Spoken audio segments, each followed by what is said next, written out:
we will certainly remember this last term of Parliament as having done, and we will look back and as it was a defining moment in the last Parliament.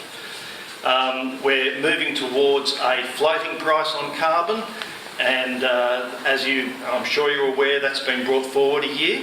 Again, the floating price is it basically sets a limit on the amount of CO2 emissions, and then the market decides everything else after that. The market is an efficient way of doing these things, and as Steve pointed out, the Labor candidate is talking about markets, and the Nationals candidate is talking about the more traditional ways of doing things. The market is generally fairly efficient at getting things done, as long as we set the right frameworks around how that market operates and works. Let me start looking at some of these questions. What do you think governments should take in? What steps should governments take in responding to climate change? The steps we have taken, I'm not talking about what we will do, the steps we have taken is in terms of carbon pricing. Yes, we should be involved in subsidies for new innovation, particularly for start-up companies.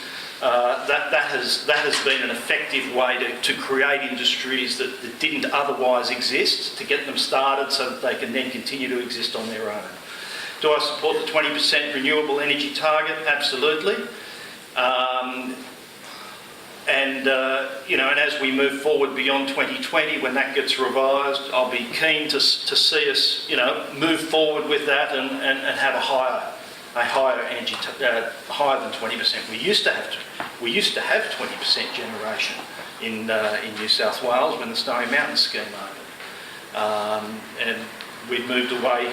Well, it's still generating the same amount of electricity, but we've increased our reliance on coal. Given that significant climate change will occur, what adaptation policies does your party have to help Australian communities cope with the impacts? We have all sorts of things in place in terms of disaster relief and things like that, and I've no doubts that we're going to be seeing more of these events in the future. We've seen an increase of them in recent times. We'll continue to work with communities to work out these things as they happen. Okay, Labor governments don't leave people behind. We are always focused on communities and on peoples. How will your party begin to transform the domestic economy so that it no longer depends on coal, oil and gas? I think these things are going to happen as a consequence of putting a price on carbon.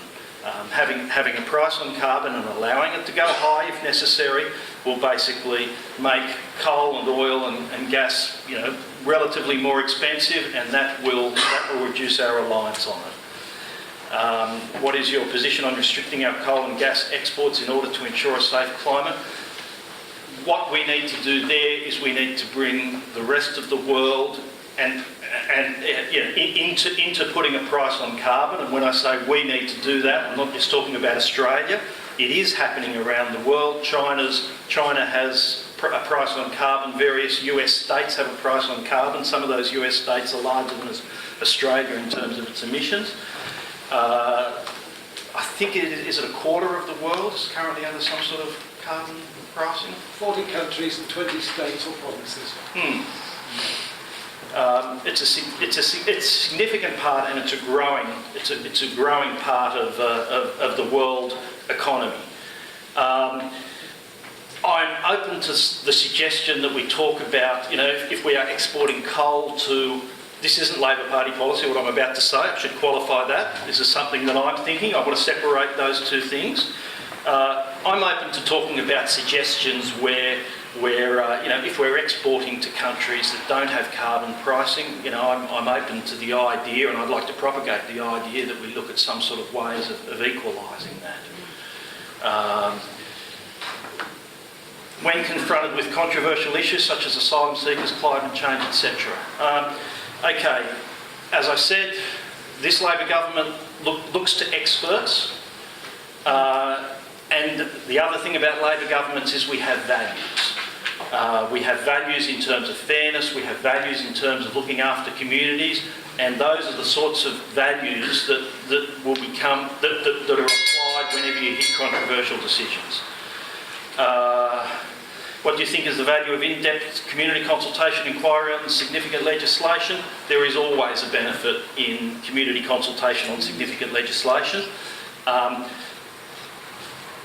Having said that, it is not always an easy thing to do, and I'm not trying to say that to get out of it. You know, with so many hundreds of pieces of legislation going through, you know,